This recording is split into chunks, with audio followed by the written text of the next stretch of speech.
It is my pleasure to present today Dr. David Milla. He's Associate Professor for Strategy here at IE Business School, where he also teaches the elective luxury strategy.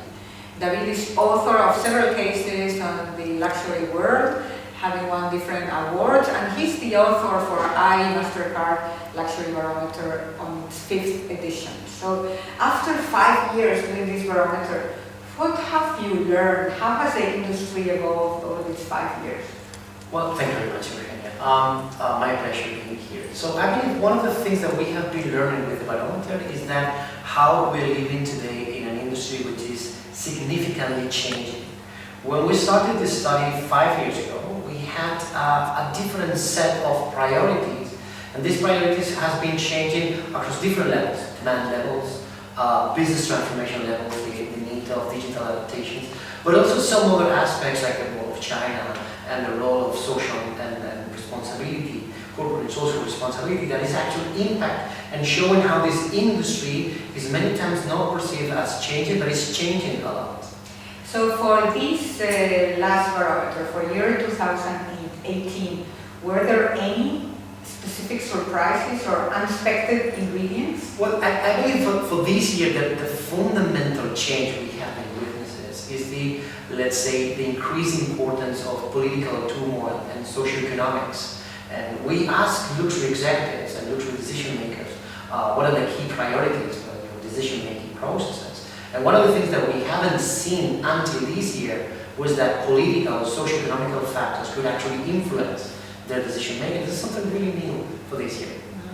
And why do you think this is happening? Why do you think this comes up? For the first time in our barometer over 5 years, no one cared about political turmoil, and now it comes up. It's a very good question. We tend to believe that luxury is kind of an independent battle. It's a way of the other, let's say, socio-economical trends. And what we see is that luxury executives they pay close attention to facts like the China-US trade wars, the Brexit situation. So things that actually could have an impact, not to reduce the income potential of consumers, at least we don't have evidence of that, but at least they have an influence in reducing the confidence of consumers. Whenever these type of situations are happening, they lower the confidence and they may be less tempted to stimulate their buying behavior. Okay, so it's about the confidence. But let's remind that we have the three top elements that come up are the importance of building an experience, creating experiences for the clients.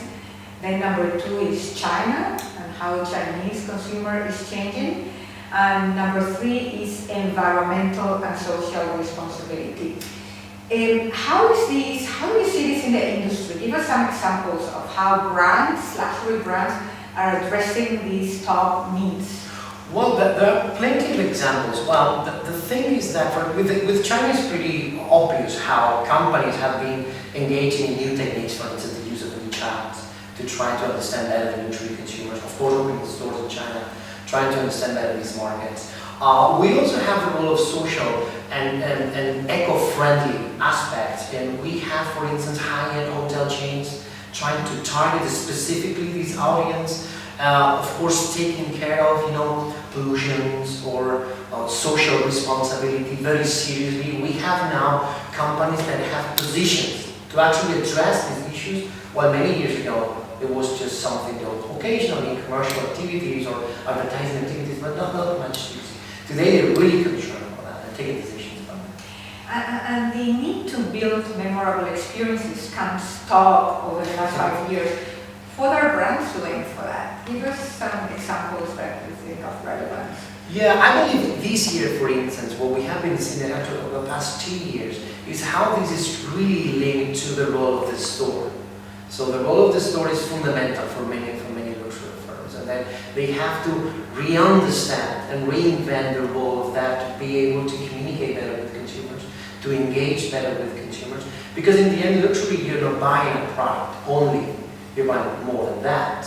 So you need to consider how this is important. And what we've seen in many examples, like for instance, companies going on tour with their watchmakers or with the craft makers in order to show their their skills to the audience, so they actually people can understand better. It's very important, in my opinion, to understand that luxury is also a learning experience.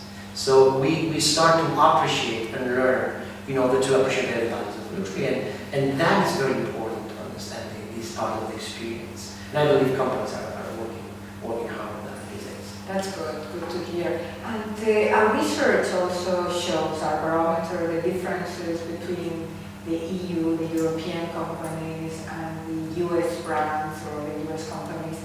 And we have been measuring this over the last years. Do you think they are coming closer or they are coming apart? Yeah. Something we have been seeing this year, which is very interesting, we have certain limitations, which is that we research more executives in Europe than in the US, and this is perhaps a limitation for our comparison. But what we can see, and the evidences we have so far, is that this idea of the market is becoming more complex, the consumers are becoming more sophisticated, the store needs to be reinvented. This is homogeneous, it's not something that happens. So these signals that potentially this is a global concern rather than it's something that's more geographical based. So they are coming closer in a way? Yeah, based on the evidence that we have this year, yes, we could say. That's good. We are here at IE Business School, and you know that here entrepreneurship is one of the key drivers and the key matters and subjects that students learn here. Is this a good time to be an entrepreneur in the luxury goods industry? Yeah, I think it is a good time, and I think it is always a good time. But today is a very good time, and we have so many examples of new designers in fashion, of new creators in watchmaking. It is kind of a strong belief that entrepreneurs in luxury are like walls of art. So you need 50, 100 years of heritage not to build. And that is not entirely true. We have examples of Maximilian Basenfeld in watchmaking, or new roles of the new designers in fashion that actually, it is not only possible, that is actually consumers are demanding new ways, new creative ways to actually engage with. Okay, so we should tell our students that it's a good time to I always tell that. It's an opportunity. The opportunity is always there. Well, David, thank you very much for being with us today, and thank you for your insights into this fascinating industry which is luxury. Thank you very much for having me.